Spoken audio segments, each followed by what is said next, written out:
நீங்கள் உங்களுடைய வாழ்க்கையில நீங்கள் வெற்றியை கண்டு கொள்ள முடியாது. எந்த காரியத்திலும் சரி, நீங்கள் வெற்றியை நிச்சயமாய் கண்டு கொள்ளவே முடியாது.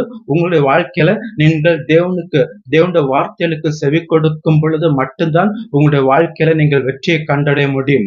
மனிதருடைய வார்த்தைகளுக்கு செவி கொடுக்கும்போது, மனிதர்கள் தருகிற ஆலோசனைகளுக்கு நீங்கள் செவி கொடுக்கும்போது, மனிதர்களிடத்தில் நீங்கள் போய் உதவி கேட்கும்போது, நிச்சயமாகவே உங்களுடைய வாழ்க்கையில எதுவும் கைகூடி வராது.